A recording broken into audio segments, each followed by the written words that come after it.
اہل دل کی بات ہے. اہل دل سے مراد وہ لوگ ہوتے ہیں کہ جو چیزوں کو روحانیت کی نظر سے، قلب کی نظر سے دیکھتے ہیں. تو ان کے یہاں ایک بات بیان کی جاتی ہے، وہ یہ ہے کہ مومن کامل وہ ہوتا ہے جس کے پاس 4 عین ہوں. عشق جو ہے یہ کس حرف سے شروع ہوتا ہے؟ بولیے. یعنی عشق جو لفظ ہے، عاشق رسول کہہ لیجئے یا عشق رسول کہہ لیجئے، تو عشق میں پہلا حرف کون سا ہے؟ تو اہل دل کہتے ہیں کہ عشق عین ہے. کیونکہ عین نہیں ہوگا تو کیا ہوگا؟ عین کے بعد کیا آتا ہے؟ شین آتا ہے نا بھائی. اگر عین نہیں ہوگا تو کیا ہوگا؟ اور اگر شین نہیں ہوگا تو کیا ہوگا؟ تو اہل دل کہتے ہیں کہ جب عشق کی بات کرو تو عشق عین ہے، نہ شین ہے نہ قاف ہے. تو سوال یہ پیدا ہوا کہ عین سے مراد کیا ہے؟ تو وہ کہتے ہیں عین سے مراد ہے عین ذات مصطفی کریم علیہ افضل الصلوۃ والسلام، کہ اس عین پر زندگی گزارنی ہے. کیونکہ اگر عین کو چھوڑ کر شین پر آئے تو شین شوق میں بھی آتا ہے اور شین شر میں بھی آتا ہے، اور قاف جو ہے وہ قیام کا ہے. تو اگر عین کو چھوڑ کر شین پہ آئے تو تمہیں نہیں پتا کہ تمہارا قیام یعنی ٹھہرنا شوق میں ہوگا یا شر میں ہوگا. تو جو عشق والے ہیں وہ رسک نہیں لیتے ہیں، کہتے ہیں شین کو بھی چھوڑو قاف کو بھی چھوڑو، ہم نے جو زندگی گزارنی ہے وہ عین پر گزارنی ہے. اور عین کتنے ہیں؟ میں مثال دوں آپ کو. شیطان مردود ہوا، ملعون ہوا.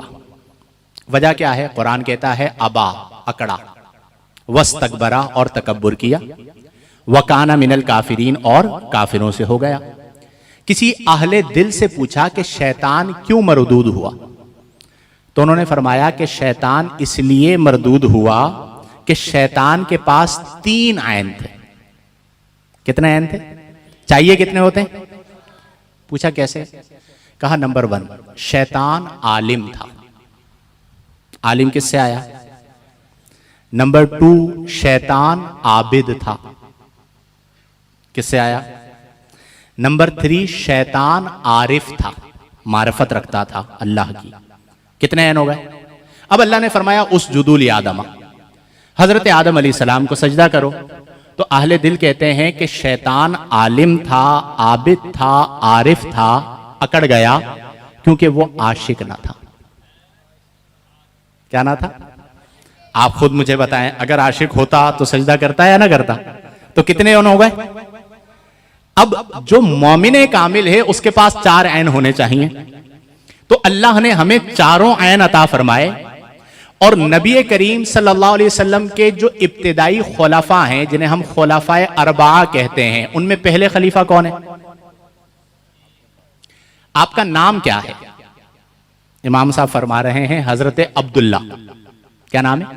صدیق اکبر کا نام کیا ہے؟ عبداللہ رضی اللہ عنہ یا عبد الرحمن رضی اللہ عنہ. 2 قول، دونوں صورتوں کے اندر کس سے شروع ہو رہا ہے؟ دوسرے خلیفہ کون ہے؟ کتنے عین ہو گئے؟ تیسرے خلیفہ کون ہے؟ کتنے عین ہو گئے؟ چوتھے خلیفہ کون ہے؟ تو گویا کہ اللہ نے ہمیں یہاں بھی 4 عین عطا فرمائے، یہاں پر بھی 4 عین عطا فرمائے. تو یہ ہم پر اللہ کا فضل ہے کہ اللہ نے ہمیں نجات کے لیے وہ مسلک عطا کیا، وہ منہج عطا کیا کہ جو منہج اعتدال اور مسلک اعتدال ہے، جس میں نہ افراط ہے یعنی حد سے تجاوز، اور نہ تفریط ہے یعنی حد سے گھرنا، بلکہ اعتدال کے ساتھ اللہ نے ہمیں محب صحابہ بھی بنایا اور محب اہل بیت بھی بنایا ہے.